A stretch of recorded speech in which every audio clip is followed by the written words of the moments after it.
Really? Hello guys, I'm Slicky Sim Shady, and I'm here to give you a bike check on my beautiful bike. Alright, so here we go. I got the Odyssey Bandero hubs, you see right there, you know. Never mind the Russian sign, but... and I got some Primo spokes and a Scar-like front rim. And as you can see, I got the old Odyssey 18 plate tires. And moving on to my broad stem, well, that's all it is. It's just broad. And now my beautiful We the People bars. They're so beautiful.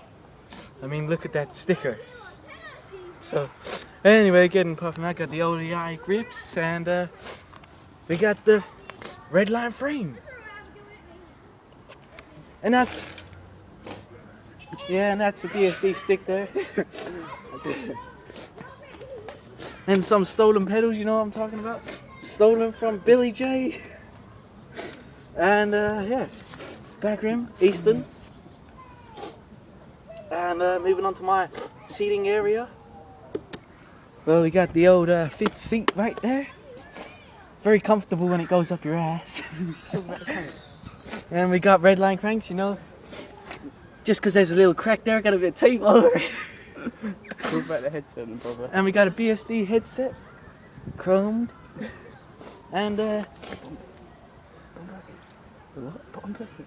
What? The bottom bracket in the brake set. And the bottom bracket is Eastern, and the brake set is Diacomp. And that's all we have, guys.